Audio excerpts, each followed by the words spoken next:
Hey folks, it's Ela, and I'm going to show you how I like to use Frisket or drawing gum or masking fluid, whatever you want to call it. But these are two products that I like to use. And basically, I did some already, which I've removed for the sky. You can see how I've got this wild wet into wet. Everything's wet. You know, there's a few pockets of dry here and there. But keeping this very thin line here, keeping that edge so it doesn't flow into these hills. To do that, I used this FINELINE Masking Fluid Pen. And anything beyond just that edge, I just taped a big piece of cardboard over it to protect all this so I could just really go to town and not worry about getting paint everywhere. And now I'm going to do this same process again, but I'm going to do it down here on the pavement. So I'm just going to let you watch me do this, and you can see I've got these marks on the road. I've got cars. These are all areas that I don't want to lose. So the cool thing about this is it has like a little needle inside the cap that fits inside this very, very narrow tube. So I'm able to get a very thin line out of this particular product. So I'm just going to show you how I do this. I'm literally just squeezing little tiny blobs out of this bottle. Very handy. And I can just go around and do that everywhere that I want it to be. And it does need to dry completely before I do the next layer. So I'm going to cut and show you the next step. And you can hear my cat yelling in the background. I can go ahead and do these cars as well. I can just go in there to the edge of these cars.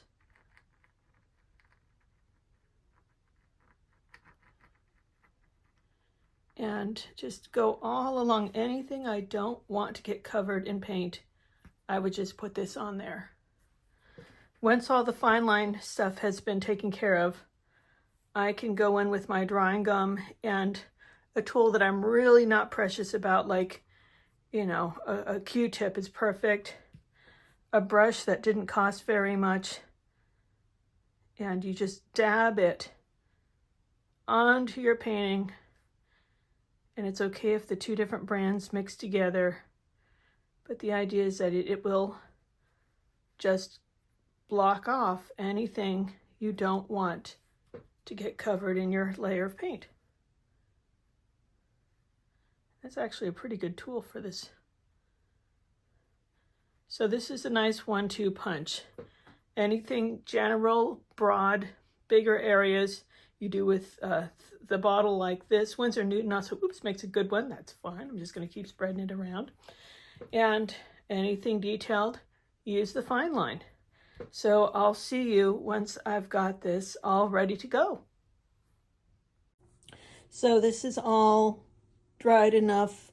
The FINELINE is white when I put it down, but when it dries, it turns slightly more yellow. There's some areas that are not 100% dry, but they're tacky. It's not gonna come off. The paint is not gonna affect the paper underneath it, so that's fine. And the drawing gum becomes a deeper shade of blue. And I don't need to cover everything with this stuff. It's kind of expensive. Honestly, I used more than I normally would have, partially because I accidentally spilled some, but also, you know, for demonstration purposes. So I can just go ahead. This is junk mail. And I can just, let's see, here we go. Just cover up anything I don't want. Like that. Not hard to do at all. Then I can take a piece of tape. Here's some masking tape. And I just tape it down. And the sky is far enough, it's not going to be affected by what I'm about to do.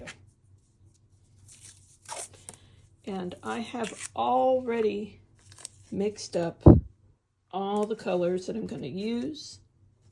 Here's my little swatch. I like these colors together. I think they go well with the sky.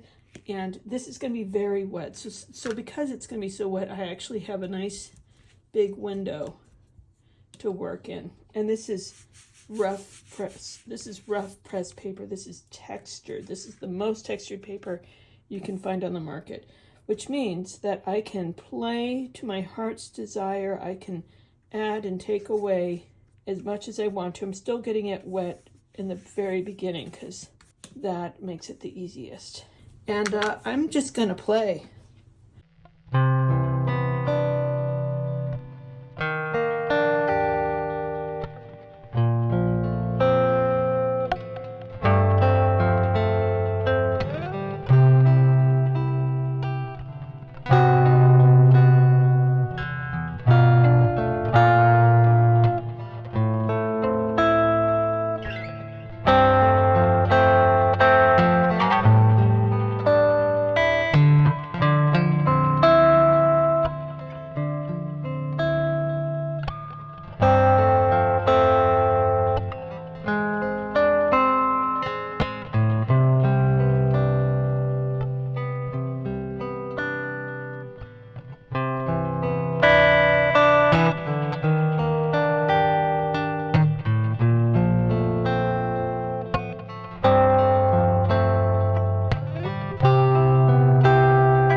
So it's been a few days. My picture is now totally dry.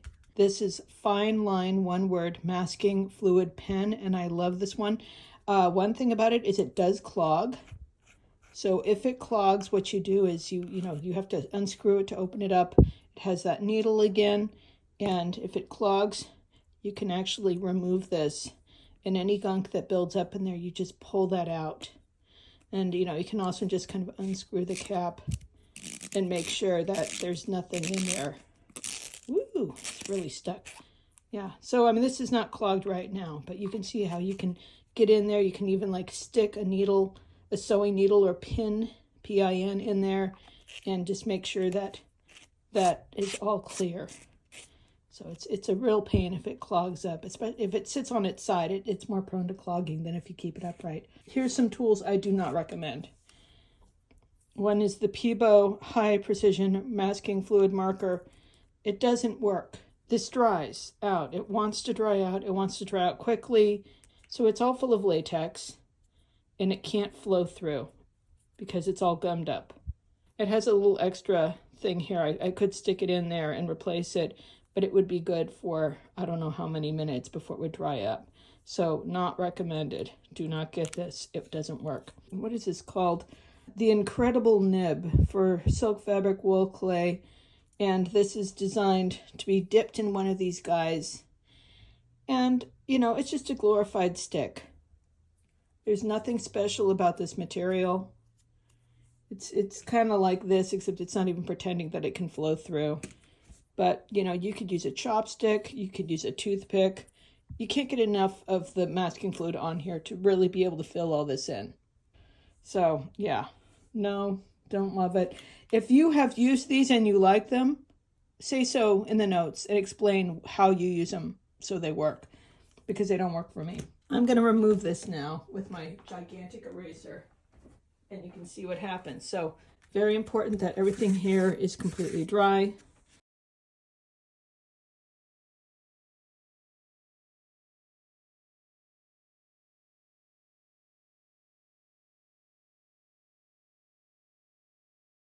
I'm going to finish this off camera and I'll show you what it looks like. So here's how it looks after I've erased all the masking fluid. You can see everything is back to white. And when you do erase the masking fluid, you want a pretty solid, substantial eraser. Don't use something rinky-dinky tiny. Do not use a kneadable eraser. something that is tough enough that you can really work on it. You're going to use your muscles. You're going to erase over stuff. It's going to slowly come off. As you saw, when it looks like it's clean, you touch it and you see if there's any gumminess to it at all. And then you go over it again a second time. You really want all of it to be gone. If you want to paint over it again, you're going to have some resistance in those areas. And also, this stuff is not archival. So, you can't leave it on your paper. You do need to remove it. So I'm going to finish painting this whole thing. All right, I'll show you when it's done. So here is the finished piece. You can see I've filled in the buildings, very carefully selecting where I want each shape to be. Did some layering and also some wet into the bushes. Finished off the cars, and I'm pretty happy with it. I did use an acrylic marker to write the exit sign here, and that little stop sign right there. But I'm happy with it. One thing to keep in mind with masking fluid that I find with students is they want to treat it like it's going to solve all their problems, like it's going to help them get all the detail. And the thing is, using a very fine brush to do this detail is maybe easier, honestly, than using this thing. This is kind of blobby. It's just liquid pushing out of a tube. Versus if I'm using a very fine brush, this is, I have other brushes that are shorter. When you start getting into all of this stuff, it's actually easier to just go ahead and touch each little part one at a time. If you're coloring in lots of little shapes, you're just going to have to develop a certain amount of hand-eye coordination, a certain amount of control, and regardless of the tool, like if you're really clumsy, you're going to have clumsy fine line, or you can have clumsy brush. Anyway, I hope this is helpful. I hope this makes sense, and I will see you around. Take care.